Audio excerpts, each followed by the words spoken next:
Hello everyone. तो next हम करते हैं थर्मोडायनेमिक्स में आगे। तो आज हम करेंगे फेस ट्रांजिशंस।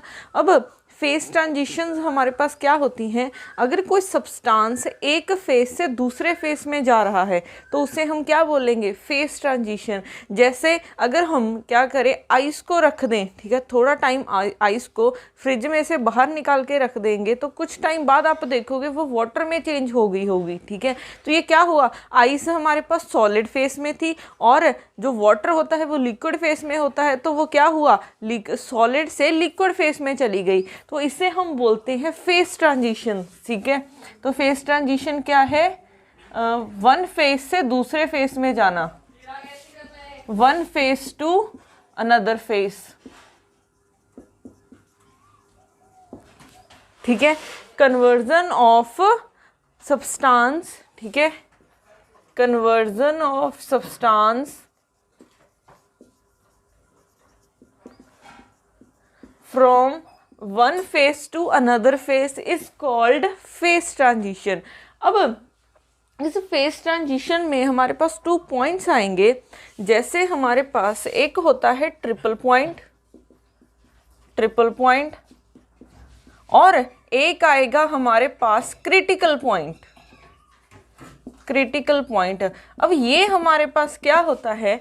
ट्रिपल पॉइंट वो पॉइंट होता है जब हमारे पास तीनों फेसेस को एग्जिस्ट करते हैं। ऑल थ्री फेसेस को एग्जिस्ट, ठीक है। अब ये 3 फेसेस कौन से हैं? हमारे पास 3 ही फेसेस होते हैं, सॉलिड, लिक्विड एंड गैस, ठीक है। Solid, liquid and gas. जब ये हमारे पास तीनों फेसेस को एग्जिस्ट कर रहे हैं, मीन्स वो पॉइंट जहाँ पे वो चीज़, वहाँ पे जहाँ पे वो सब्सटेंस सॉलिड भी है, लिक्विड भी है और गैस भी है, उस पॉइंट को हम क्या बोलेंगे? Triple point. वाटर इसकी एक बेस्ट एग्जांपल है, जो कि ये ट्रिपल पॉइंट, ठीक है, मीन्स हम ट्रिपल पॉइंट फाइंड कर सकते हैं वाटर का। वो एक पॉइंट पे सॉलिड भी होता है, वाटर भी हो सकता है और हमारे पास गैस भी हो सकता है, ठीक है। गैस मीन्स वेपर फेस में। अब उसके बाद हमारे पास आता है क्रिटिकल पॉइंट। क्रिटिकल पॉइंट क्या होता है? जहां पे liquid and vapour, liquid and gas भी बोल सकते हैं इसको, लिक्विड एंड वेपर फेस को एग्जिस्ट करें, ठीक है। जब ये दोनों को एग्जिस्ट कर रहे हैं, ठीक है, तब हम क्या बोल सकते हैं उस पॉइंट को? Critical point. जैसे हम ऐसा बोल सकते हैं, जैसे एक वाटर है, ठीक है, आपने इसको बॉयल करना स्टार्ट किया, कुछ टाइम बाद देखोगे वो क्या है, वेपर्स बनने भी स्टार्ट हो गए, बट कुछ लिक्विड भी उसमें प्रेजेंट है। तो वो क्या है, एक टाइम पे गैस फॉर्म में भी, वेपर फॉर्म में भी प्रेजेंट है और लिक्विड फॉर्म में भी प्रेजेंट है। तो उस पॉइंट को क्या बोलेंगे? Critical point. तो दोनों में डिफरेंस पता होना चाहिए। ट्रिपल पॉइंट क्या है? जब तीनों फेसेस को एग्जिस्ट करते हैं। और ट्रिपल पॉइंट क्या है? जब हमारे पास लिक्विड वेपर या फिर लिक्विड गैस को एग्जिस्ट करते हैं। इसकी एक और डेफिनेशन हो सकती है कि जहाँ पे लिक्विड एंड वेपर की जो कर्व है वो एंड होती है, ठीक है। क्रिटिकल पॉइंट वो पॉइंट है जहाँ पे लिक्विड एंड वेपर की कर्व एंड्स होती है, ठीक है। उस पॉइंट को भी हम क्रिटिकल पॉइंट बोलते हैं। अब अगर हम इसका ग्राफ बनाएं तो कुछ ऐसा होगा। इस तरफ वॉल्यूम है, इस तरफ प्रेशर है, इसका ग्राफ कुछ ऐसे होता है, ठीक है। अब ये हमारे पास सॉलिड फेस है,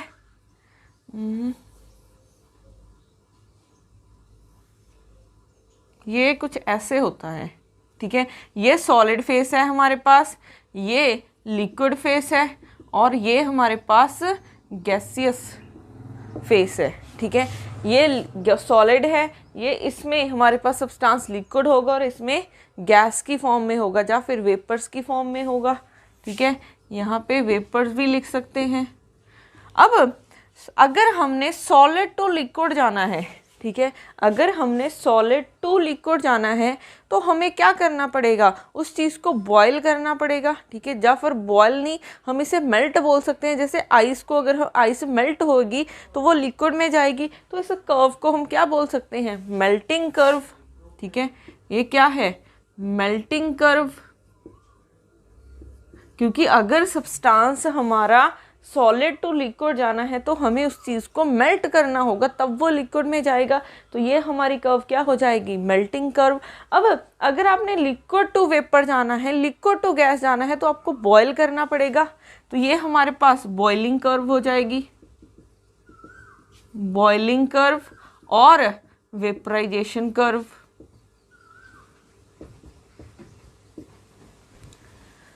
उसके बाद थर्ड, अगर हमने सॉलिड टू गैस जाना हो सीधे, ठीक है, पहले हम मोस्टली क्या करते हैं, पहले सॉलिड टू लिक्विड जाते हैं, बट फिर उसके बाद लिक्विड टू वेपर जाते हैं।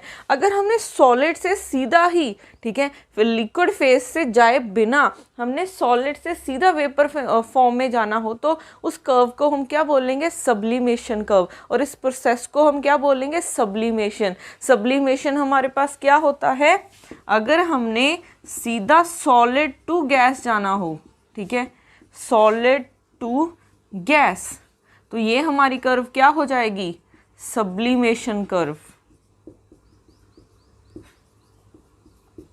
अब यहाँ पे हमारे पास ये पॉइंट ऐसा पॉइंट है, ठीक है, जहाँ पे लिक्विड भी है, गैस भी है और सॉलिड भी है। मीन्स तीनों कर्व क्या कर रही हैं, मीट कर रही हैं। वो पॉइंट जब तीनों कर्व मीट करती हैं, उस पॉइंट को हम क्या बोल सकते हैं, ट्रिपल पॉइंट। तो ये हमारा क्या है, ट्रिपल पॉइंट है, ठीक है। और अगर आप इस कर्व को देखोगे, जहाँ पे हमारी लिक्विड वेपर ये ख़त्म हो रही है, इस कर्व को हम क्रिटिकल पॉइंट बोल सकते हैं, ठीक है, जहाँ पे लिक्विड गैस को एग्जिस्ट करते हैं। तो इसी लाइन पे को एग्जिस्ट कर रहे होंगे वो, ठीक है। तो इस लाइन को हम क्या बोल सकते हैं, क्रिटिकल लाइन, ठीक है। इन पॉइंट्स को हम क्या बोल सकते हैं, क्रिटिकल पॉइंट। तो इसका भी ध्यान रखना। अब उसके बाद अगर हम, ठीक है, क्रिटिकल पॉइंट की कंडीशन देखें, क्रिटिकल पॉइंट की कुछ कंडीशंस होती हैं। वो कंडीशन क्या होती है, अगर आप डेरिवेटिव करोगे p का विद रिस्पेक्ट टू v तो वो ज़ीरो मिलेगा। अगर आप इसका सेकेंड डेरिवेटिव भी करोगे तो वो भी क्या मिलेगा, ज़ीरो, ठीक है। अगर किसी का फर्स्ट डेरिवेटिव ज़ीरो हो और उसका सेकेंड डेरिवेटिव भी अगर ज़ीरो हो, तो इस पॉइंट को हम क्या बोलते हैं, point of inflection, point of inflection, ठीक है। तो अगर किसी का एक डेरिवेटिव फर्स्ट टाइम डेरिवेटिव कर रहे हैं वो ज़ीरो आ गया, अगर सेकेंड टाइम भी आप कर रहे हैं वो भी ज़ीरो आ गया, तो उस पॉइंट को हम क्या बोलेंगे, पॉइंट ऑफ इन्फ्लेक्शन। तो क्रिटिकल पॉइंट की कंडीशंस याद रखना, फर्स्ट डेरिवेटिव भी ज़ीरो होता है और सेकेंड डेरिवेटिव भी ज़ीरो होता है। अब उसके बाद अगर हम ये इससे आगे करने से पहले हम करते हैं, एक हमारे पास आइडियल गैस होती है, एक हमारे पास होती है रियल गैस, ठीक है। आइडियल गैस में हमारे पास क्या होता है, हम इसकी कुछ अजम्पशंस होती हैं। वो अजम्पशंस कौन सी होती हैं कि हम पार्टिकल्स को अगर किसी के साथ वॉल्स के साथ कोलाइड करते हैं, वो तो इलास्टिक कोलिजन होनी चाहिए, ठीक है। फर्स्ट हम क्या मानते हैं कि इलास्टिक कोलिजन होनी चाहिए, ठीक है। सेकंड हम क्या बोलते हैं कि आइडियल गैस में जो पार्टिकल्स हैं वो एक दूसरे के साथ इंटरेक्ट नहीं करते हैं, ठीक है। ये सेकंड कंडीशन, सेकंड अजम्पशन क्या होती है, particles do not interacting with each other, do not interacting with each other. But अगर आप देखोगे क्या कोई पार्टिकल बिना इंटरेक्ट किए एक कंटेनर में रह सकते हैं, नहीं रह सकते, वो एक दूसरे के साथ बार बार कोलाइड कर रहे होंगे। तो जो ये अजम्पशंस मानी थी वो इसमें थोड़ी सी मॉडिफिकेशन होनी थी, ठीक है। अब इन अजम्पशंस को लेके उसने एक इक्वेशन बनाई थी जो हम मोस्टली यूज़ करते हैं। वो क्या थी हमारी आइडियल गैस इक्वेशन, तो ये होती है PV is equal to nRT। P क्या है, प्रेशर है, V क्या है, वॉल्यूम है, N number of moles, R क्या है हमारा यूनिवर्सल कांस्टेंट और T क्या हो जाएगा, टेम्परेचर हो जाएगा। अब यहाँ पे अगर हम रियल गैस में आए, ठीक है, क्योंकि ये तो आइडियल केस है, अगर हम रियल लाइफ में आएंगे तब हमारे पास कुछ अजम्पशंस चेंज हो जाएंगी। ये अजम्पशन तो सेम रहेगी कि इलास्टिक कोलिजन है, ठीक है, कि इलास्टिक कोलिजन है।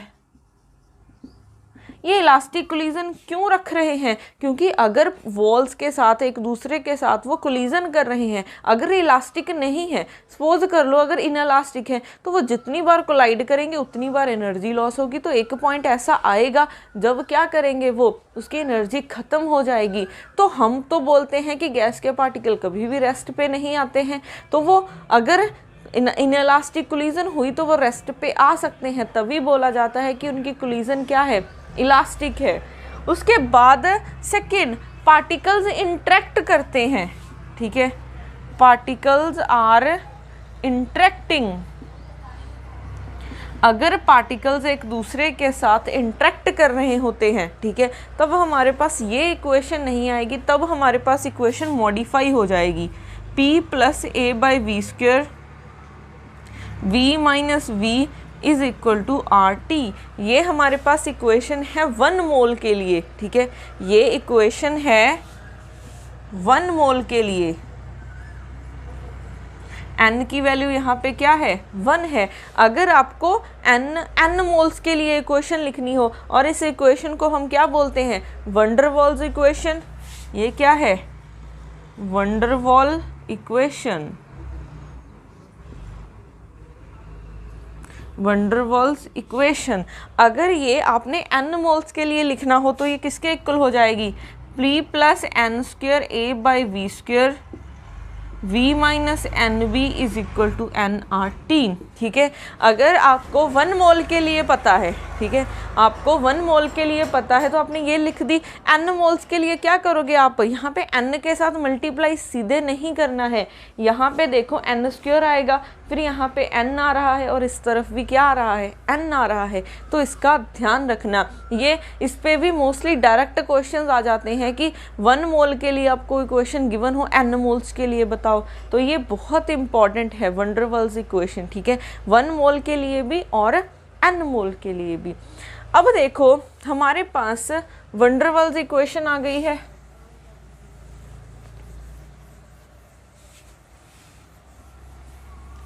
हमारे पास वंडरवॉल इक्वेशन आ गई है, ठीक है, कौन सी है, अगर हम 1 मोल के लिए देखें, फॉर 1 मोल, ठीक है, तो इक्वेशन है P + a/v², v - v is equal to RT।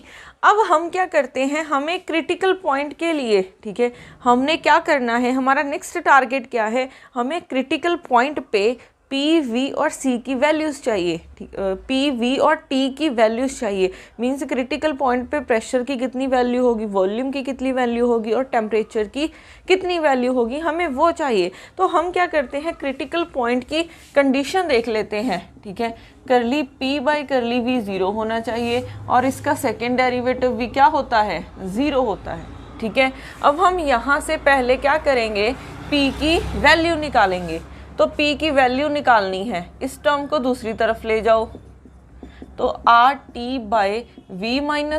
अब P की क्या वैल्यू हो जाएगी, RT/v - v - a/v²। अब इस इक्वेशन में साथ में लिख लेना कि PVT तो आपको पता ही है, वॉल्यूम, प्रेशर, वॉल्यूम और टेम्परेचर, और यहाँ पे A और B क्या है, कॉन्स्टेंट्स हैं, ठीक है, A एंड B हमारे पास कॉन्स्टेंट्स होते हैं। तो हमने क्या किया है, निकाल ली P की वैल्यू, ठीक है।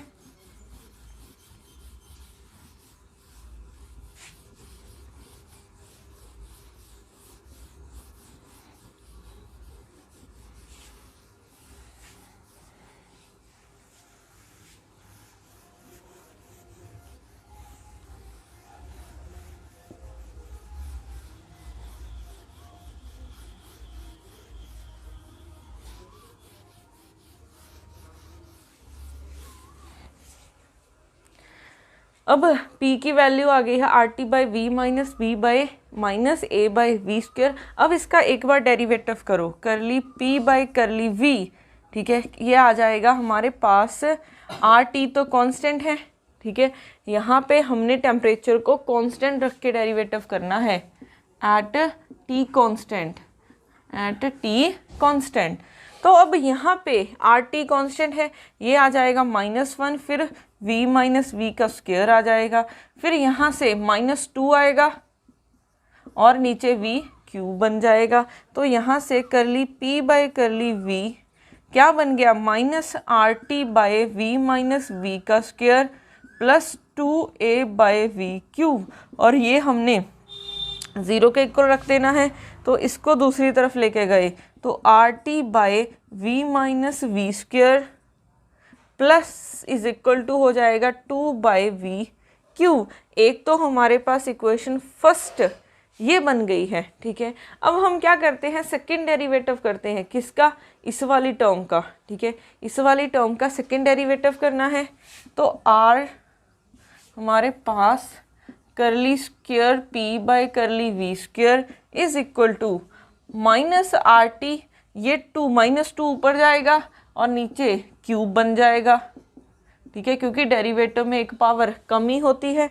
फिर ये माइनस माइनस प्लस हो गया 2, ये -3 ऊपर जाएगा और फिर नीचे b 4 बन जाएगा। तो इसको सॉल्व किया थोड़ा सा, तो ये क्या बन जाएगा, minus minus plus 2RT by v minus V cube minus 6a by v raise to power 4। अब इसको हमने 0 के इक्वल रख देना है, तो यहाँ से क्या आ जाएगा, 2RT by v minus V cube is equal to 6a by v raise to power 4। ये आ गई है हमारी सेकंड इक्वेशन। अब क्या करो, दोनों को डिवाइड कर दो, ठीक है।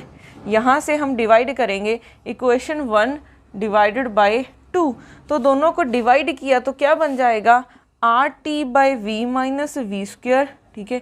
ये डिवाइड होगा तो उल्टा हो जाएगा, ये ऐसे हो जाएगा, is equal to 2a by V cube, यहाँ से v4 बाय 6a हो जाएगा, तो ये कैंसिल होके नीचे 3 आ जाएगा, ये कैंसिल हो गया और यहाँ से RT के साथ RT कैंसिल हुआ, ये कैंसिल हो जाएगा एक, तो क्या बचा, v minus V divided by 2 बचा है और इस तरफ v बचा है और डिवाइडेड बाय 3। तो अब क्रॉस मल्टीप्लाई की तो क्या हो जाएगा, 3v minus V is equal to 2v, तो 3v minus 3v is equal to 2v।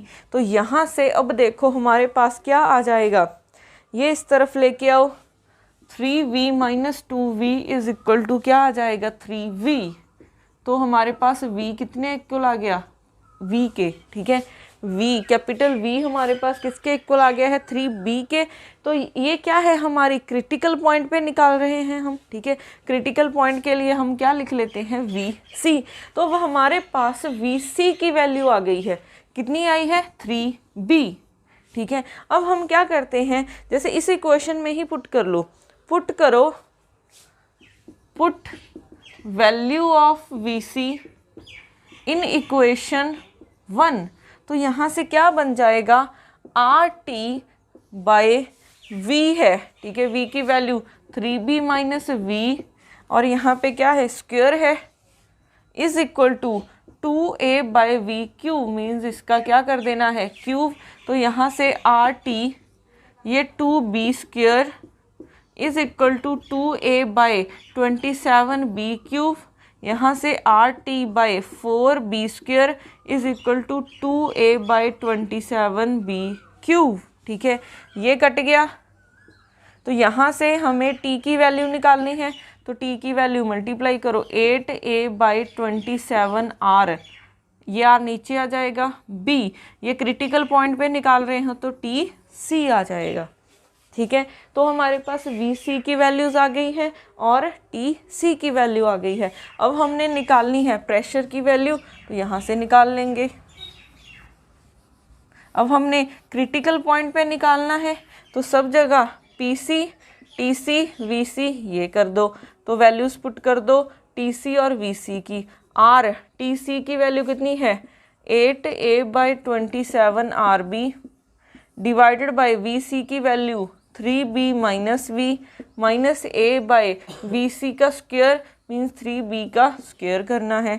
pc is equal to, ये r के साथ r कैंसिल, 8a/27b, यहाँ से 2b आ जाएगा, माइनस a/9b², ठीक है, ये कट के 4 रह गया, तो 4a/27b² माइनस a/9b², इसका एलसीएम लोगे तो एलसीएम लेके 27b², 4a यहाँ पे आ जाएगा 3a, तो यहाँ से a/27b², ठीक है। तो अब हमारे पास क्रिटिकल पॉइंट्स पे प्रेशर, वॉल्यूम और टेम्परेचर की वैल्यूज़ आ गई हैं।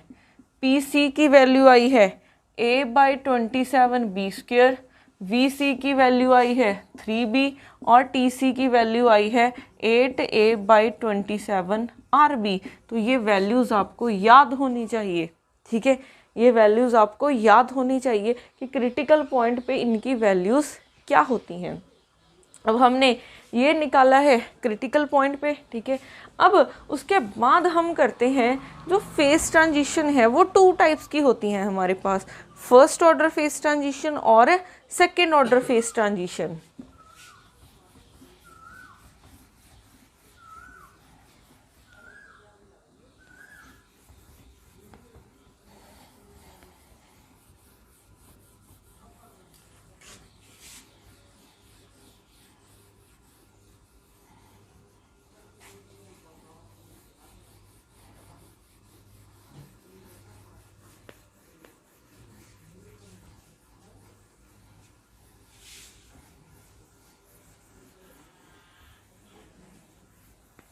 उसके बाद है हमारे पास 2 टाइप्स की फेस ट्रांजिशन होती हैं, ठीक है।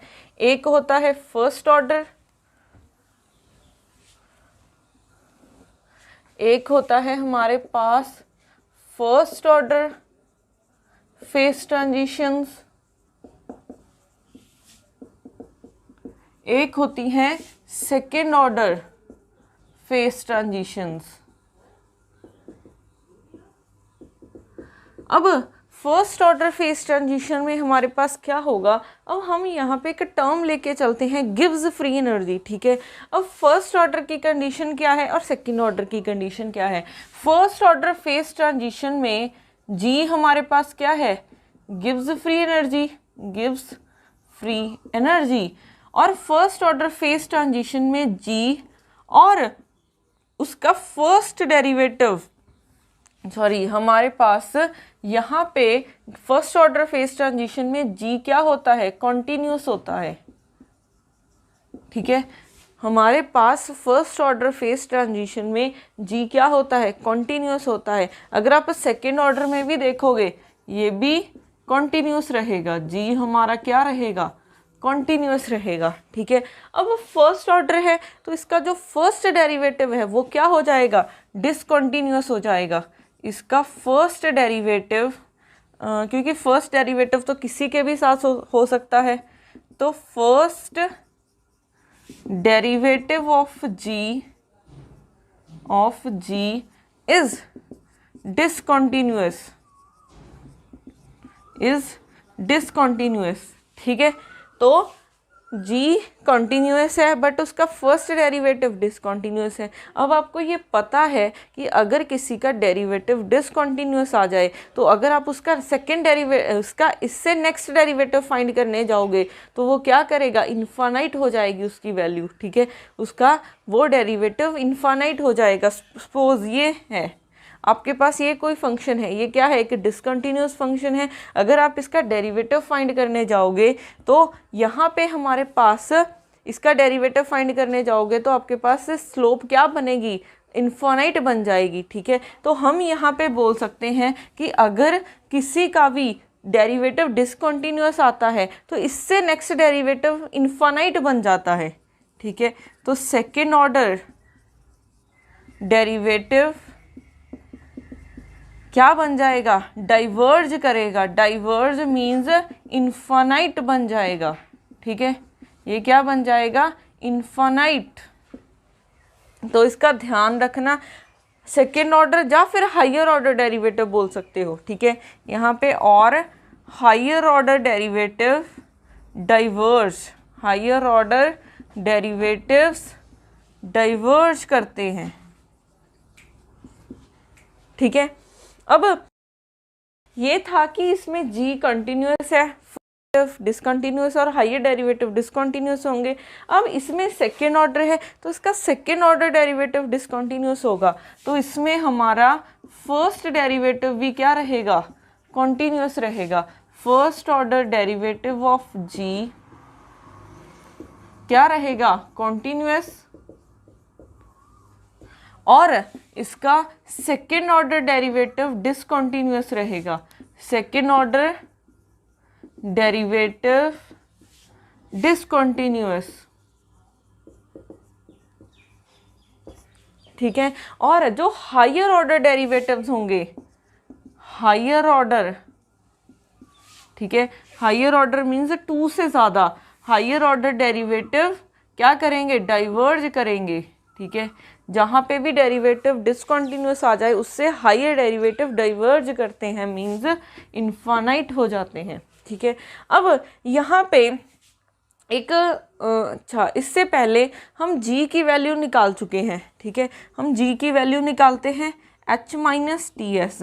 अब डेरिवेटिव करो इसका तो क्या आ जाएगा, D H minus product rule लगा दो, T D S minus S D T, और यहाँ पे h क्या होता है, u प्लस पी वी, तो डी एच क्या हो जाएगा, D U plus P D V, product rule लगाओगे प्लस वी डी पी, ठीक है, यही बनेगा। ये तो हम मैक्सवेल इक्वेशंस में भी सॉल्व कर चुके हैं।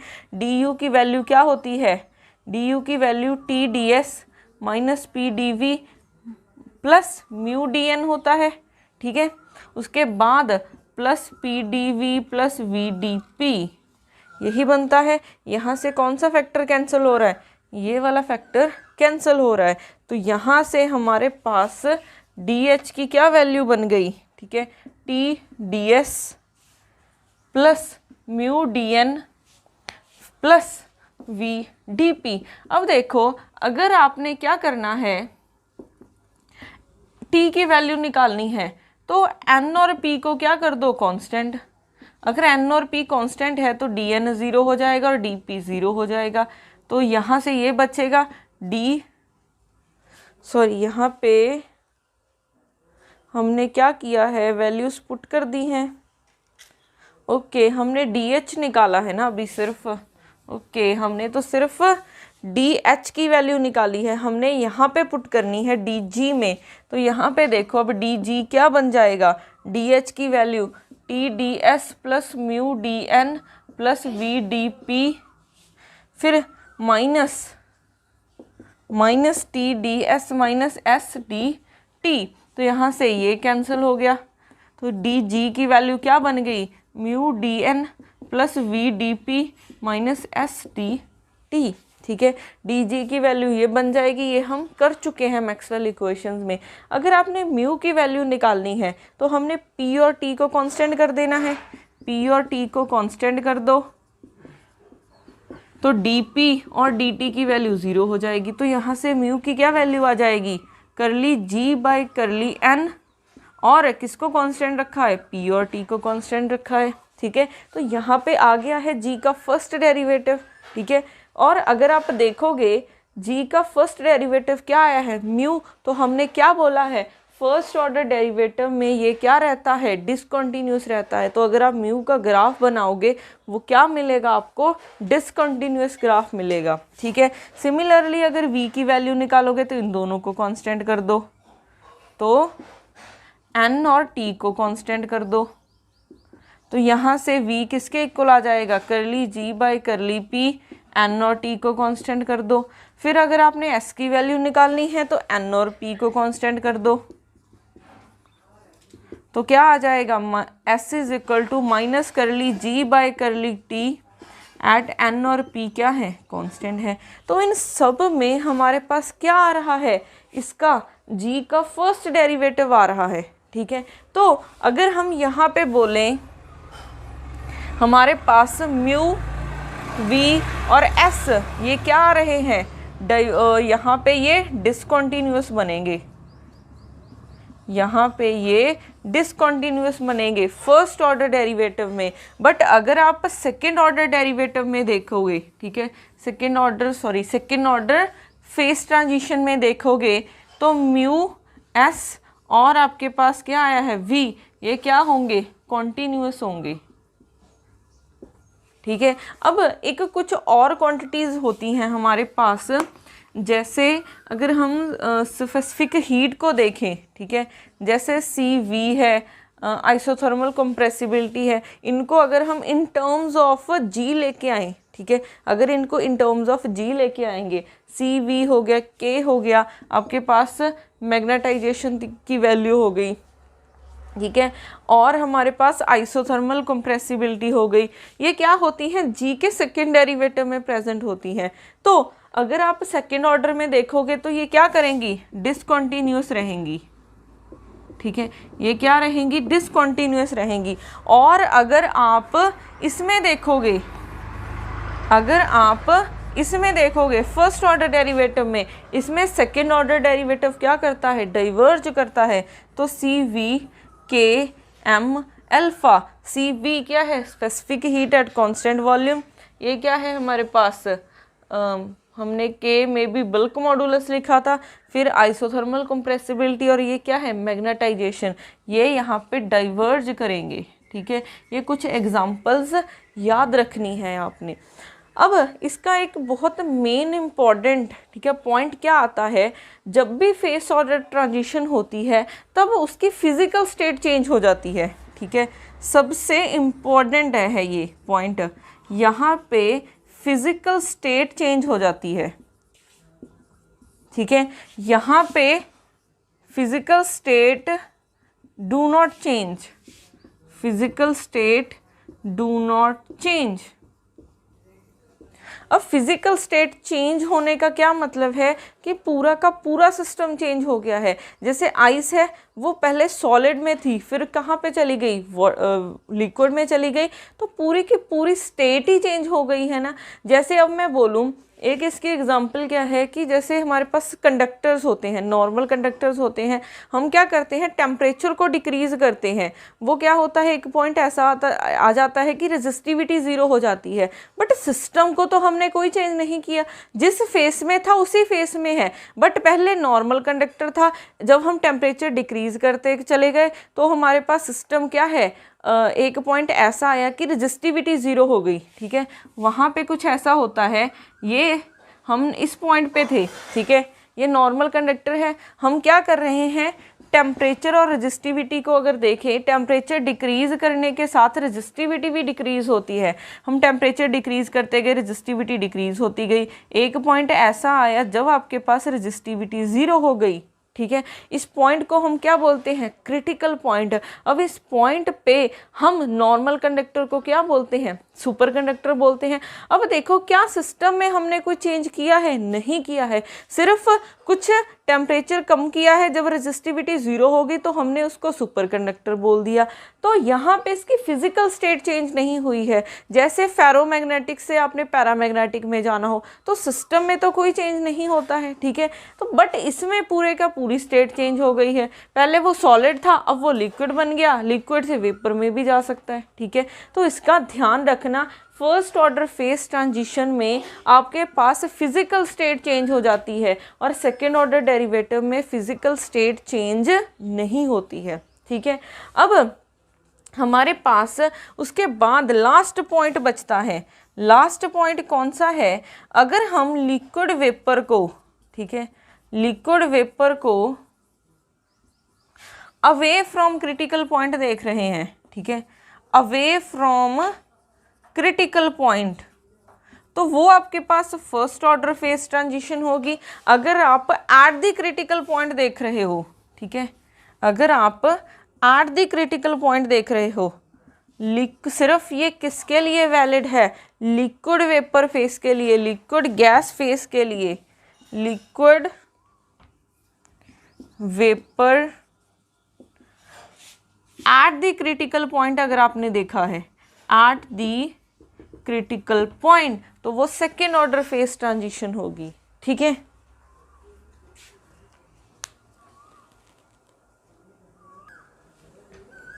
उसके बाद, ठीक है, तो ये पॉइंट्स याद रखना। अगर आप लिक्विड वेपर फेस को देख रहे हो away from the critical point, तो वो फर्स्ट ऑर्डर फेज ट्रांजिशन होती है। अगर आप एट द क्रिटिकल पॉइंट देख रहे हो तो वो सेकेंड ऑर्डर फेज ट्रांजिशन होती है। अब उसके बाद हमारे पास एक इक्वेशन होती है, ठीक है, जिसको हम क्लॉसियस क्लैपेरॉन इक्वेशन बोलते हैं। क्लॉसियस क्लैपेरॉन इक्वेशन, ठीक है, ये क्या होती है, dp/dl dt, dp/dt is equal to हमारे पास L/T V2 minus V1, dp/dt is equal to L/T V2 minus V1। अब यहाँ पे P प्रेशर है, T टेम्परेचर है, L लेटेंट हीट है, T टेम्परेचर है, ये वॉल्यूम है, ठीक है, ये हमारे पास वॉल्यूम है। जो ये क्लॉसियस क्लैपेरॉन इक्वेशन है ये सिर्फ फर्स्ट ऑर्डर के लिए वैलिड है, सेकंड ऑर्डर में ये यूज़ नहीं होती है, ठीक है, इसका भी ध्यान रखना। ये सिर्फ फर्स्ट ऑर्डर फेस ट्रांजिशन के लिए वैलिड है, सेकंड ऑर्डर फेस ट्रांजिशन के लिए ये वैलिड नहीं है, ठीक है। तो ये कुछ पॉइंट्स हैं जो आपको पता होने चाहिए। अब उसके बाद करते हैं इसके रिलेटेड कुछ न्यूमेरिकल्स।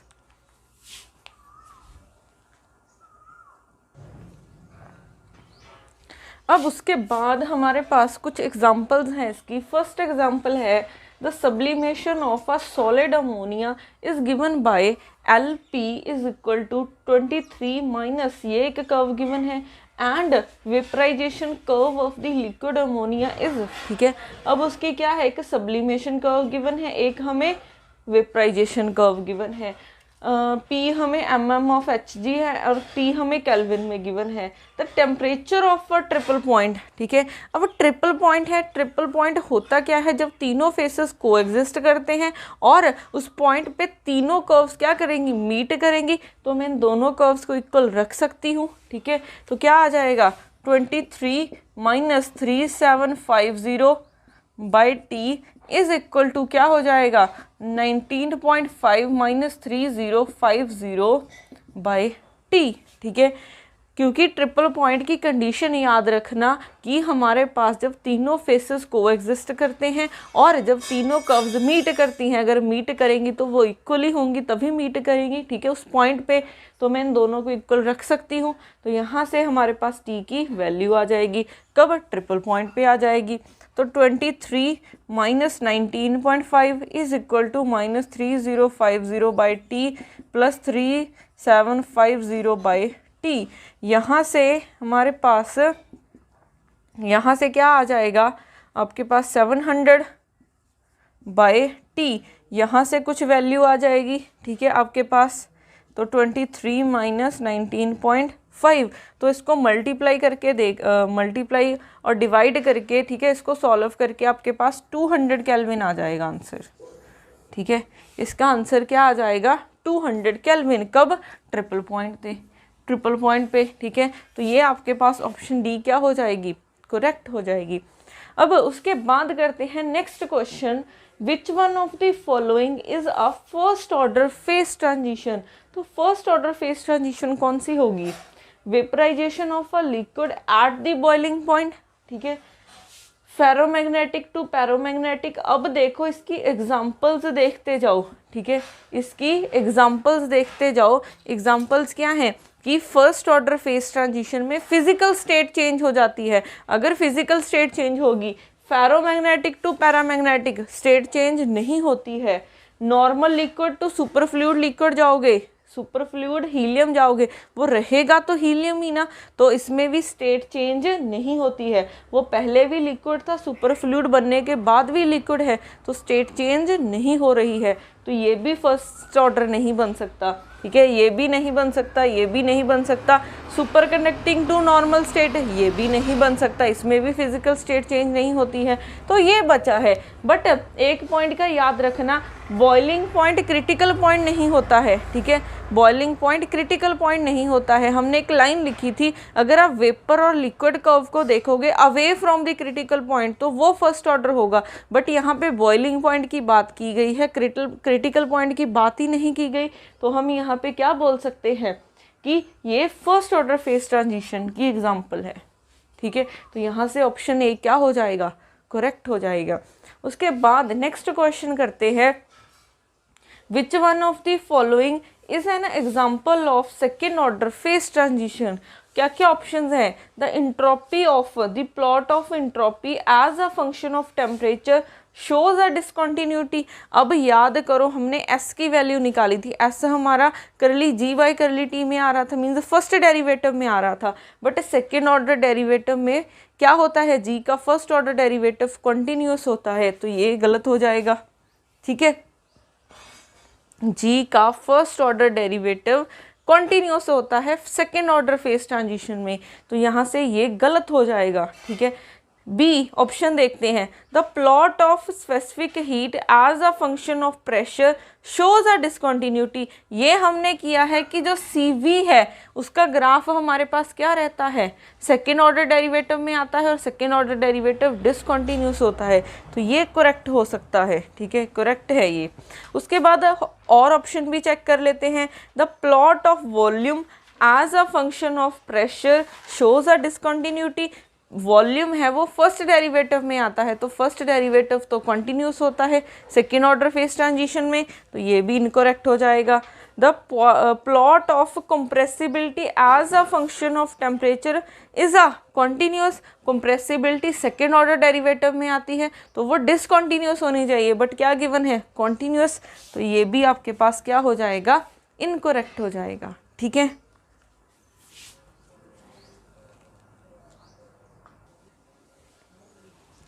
अब हमारे पास नेक्स्ट एग्जाम्पल है, the boiling point of a liquid at pressure P0 is T0, its molar heat of vaporization is L and molar volume of liquid phase is negligible as compared to vapor state. ठीक है, the volume phase obeying perfect gas equation, the boiling point T at pressure P is given bye.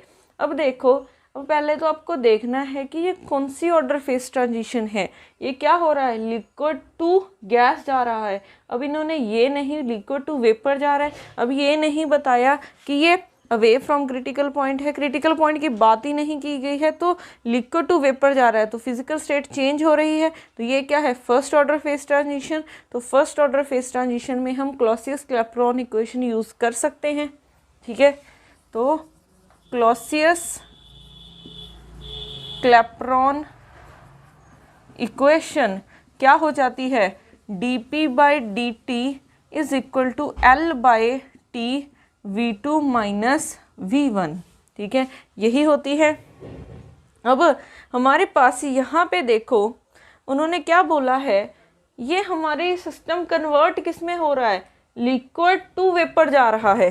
ठीक है, liquid to vapour जा रहा है। अगर liquid to vapour जा रहा है, ठीक है, तो इसका वॉल्यूम V1 होगा, इसका V2 होगा। आपने ऐसे चेक करना है कि ट्रांजिशन कहाँ से कहाँ हो रही है, लिक्विड टू वेपर हो रही है तो इसका V1, इसका V2। अब उन्होंने क्वेश्चन में एक गिवन है कि जो molar volume of a liquid phase is negligible as compare to किसके है, वेपर स्टेट के। तो जो लिक्विड स्टेट का जो वॉल्यूम है उसको हम निगलेक्ट कर सकते हैं एज कंपेयर टू दिस, तो यहाँ से हम V1 को क्या कर सकते हैं, निगलेक्ट कर सकते हैं। ठीक है, अब उसके बाद हमें क्या निकालना है, टेम्परेचर निकालना है एट प्रेशर P। तो अब क्या करेंगे हम, पहले तो क्योंकि यहाँ पे dP है dt है, यहाँ पे T है, ठीक है, तो हम क्या करेंगे, थोड़ा सा पहले वेरिएबल सेपरेशन लगा के इसको सेपरेट करते हैं। तो यहाँ से dP, ठीक है, मल्टीप्लाई कर दो V2/L इज इक्वल टू, ये हो जाएगा इस dt को मल्टीप्लाई कर दो। ठीक है, अब देखो यहाँ पे वॉल्यूम है, यहाँ पे dP है, तो कोई कांस्टेंट टर्म तो नहीं है, बट एक क्वेश्चन में लाइन लिखी हुई है, the vapour state obeying perfect gas equation. Perfect gas equation means हमारी ideal gas equation. Ideal gas equation क्या होती है, PV is equal to nRT। ठीक है, यही क्वेश्चन होती है। अगर देखो कहीं पे भी क्वेश्चन में n नहीं दिख रहा है तो ये 1 मोल के लिए होगा RT, तो यहाँ से V की वैल्यू निकाल लो, RT/P हो जाएगा। ठीक है, वैल्यू पुट कर दो, यहाँ पे क्या बन जाएगा, ये आपके पास RT/P into LdP is equal to DT/T। D T by T, T इस तरफ फिर से आ गया, इसको डिवाइड कर दो, तो R by L D P by P is equal to D T, इस टी को इस तरफ लेके गए तो टी स्क्वेयर हो जाएगा। ठीक है, अब हमने क्योंकि टोटल वैल्यू निकालनी है, कहीं पे भी डी पी नहीं गिवन है, पी गिवन है, तो हम इंटीग्रेशन कर देंगे।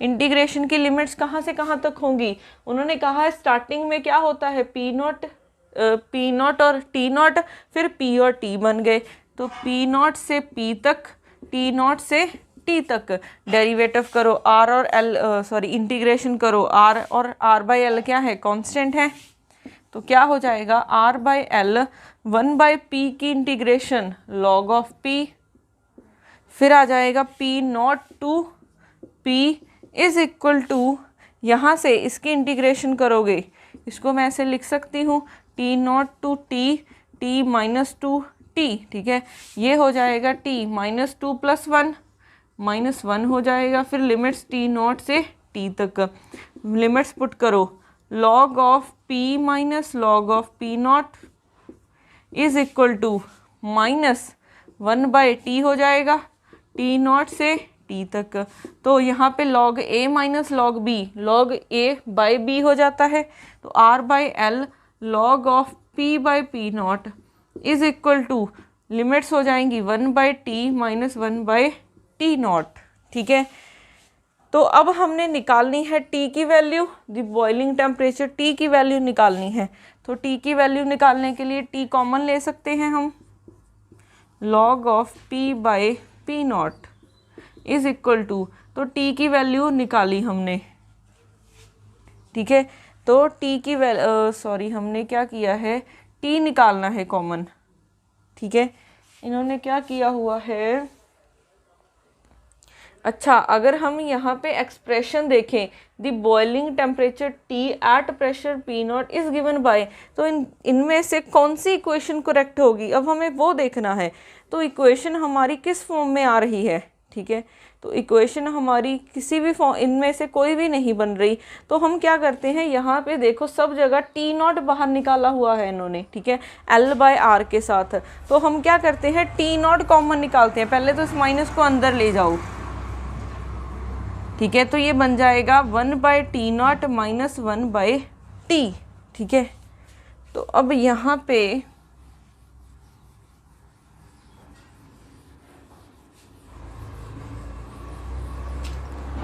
यहाँ से 1 बाई टी हम क्या निकालेंगे, टी नॉट कॉमन निकालते हैं, टी नॉट कॉमन निकाला तो यहाँ पे आ जाएगा आपके पास, हम क्या कर सकते हैं, अच्छा 1 बाई टी नॉट को ही कॉमन ले लेते हैं, ऐसे करते हैं 1 बाई टी नॉट को ही कॉमन लिया, तो ये बन जाएगा कुछ ऐसे। ठीक है, अब यहाँ पे एक तरफ L P by P not है, तो इस टर्म को दूसरी तरफ ले जाओ, तो ये बन जाएगा L by T naught R 1 minus T naught by T, तो ये इस फॉर्म में इक्वेशन आ रही है। ठीक है, ये रही आपके पास, तो यहाँ से ऑप्शन 2 क्या हो जाएगी, करेक्ट हो जाएगी। तो ऐसे आप यूज़ कर सकते हो क्लॉसियस क्लैपेरॉन इक्वेशन को।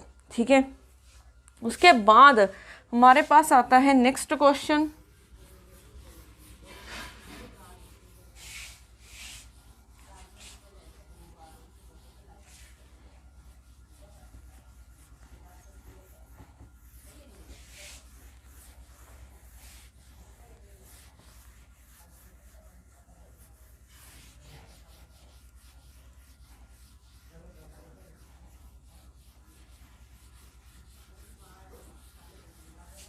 उसके बाद 5th क्वेश्चन है, which one of the following is an example of a first order phase transition. Examples क्या क्या है, an liquid gas phase transition at the critical point. ठीक है, अब यहाँ पे हमें पता है कि एट द क्रिटिकल पॉइंट पे हमारे पास क्या होता है, लिक्विड वेपर फेस को देखते हो आप, एट द क्रिटिकल पॉइंट हमारे पास सेकेंड ऑर्डर फेस ट्रांजिशन होती है, तो यहाँ से ऑप्शन ये इनकरेक्ट हो जाएगी। उसके बाद paramagnetic to ferromagnetic phase transition. ठीक है, तो इसमें तो फिजिकल स्टेट चेंज नहीं हो रही है, तो अगर फिजिकल स्टेट चेंज नहीं हो रही है तो ये हमारे पास फर्स्ट ऑर्डर नहीं बन सकती, तो ये भी इनकरेक्ट हो जाएगी। उसके बाद normal metal to superconducting phase state, normal metal to superconductor, इसमें भी फिजिकल स्टेट चेंज नहीं हो रही है, तो ये भी फर्स्ट ऑर्डर नहीं हो सकती। उसके बाद liquid gas phase transition away from the critical point, ये हम कर चुके हैं कि अगर लिक्विड गैस फेज ट्रांजिशन है अवे फ्रॉम क्रिटिकल पॉइंट हो रही है तो वो क्या होता है, फर्स्ट ऑर्डर फेज ट्रांजिशन होता है।